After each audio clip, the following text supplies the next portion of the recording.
Hello guys, good morning. So welcome back to my YouTube channel. This is Otoboy Zone. So mayroon tayong i-share sa inyo about this Toyota Revo. So kung ano yung nagiging problema nito, bakit laging mataas yung RPM, at pag nag-aircon ka guys, namamatay. So dyan guys, fast forward tayo. So tinanggal na natin dyan guys yung throttle body, at sinilip natin dyan kung anong kondisyon ng intake manifold nya at yung mga butas sa vacuum, kasi baka maya barado.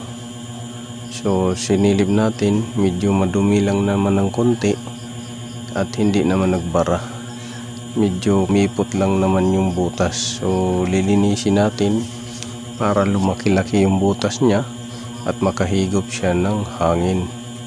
So yan yung ano natin guys, ayusin ngayon.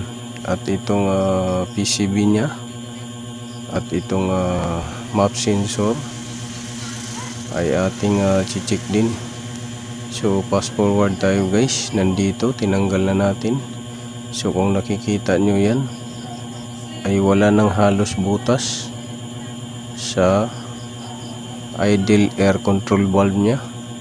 Sarado na, kapiranggot na lang yung butas, at medyo nakaranas na to ng repair dahil may silicone na. So ngayon guys, lilinisin natin yan dahil ito yung nagko-control guys ng hangin pag nag-aircon ka. Kaya nga tinatawag to na idle air control valve, para pag nag-aircon ka, tataas ng konti yung RPM, at pagka pinatay mo naman ay bababa. At nakikita nyo dito guys na sobrang barado na yung throttle body nya. So itong throttle body na to guys ay semi-electronic. So mayroong kable nito at sensor na TPS. So madumi na siya. Ngayon ililinisin natin yung bypass hole nya. So yan lang yung naging dahilan guys kung bakit walang minor yung ating Toyota Revo na ginagawa. So laging mataas ang RPM kahit na anong adjust pa doon sa distributor cap nya, mas lalong tumataas, at minsan naman walang pwersa. So ang nagiging dahilan nito guys, basta RPM, ay yung iyak valve at itong TPS nya or yung throttle positioning sensor. Hindi natin gagalawin yan, instead lilinisin natin yung throttle body. So yun lang guys, maraming salamat.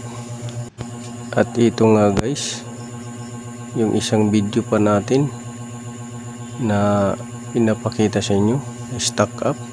So kung nakatulong to guys sa inyo at nagkaroon kayo ng idea, don't forget to like, share, subscribe my YouTube channel Otoboy Zone, at Facebook page natin Otoboy Zone din, at saka Ubik Works TV.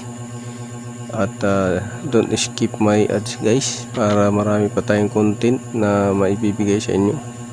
So ito, nilinis na natin ng carb cleaner at ibabalik na natin.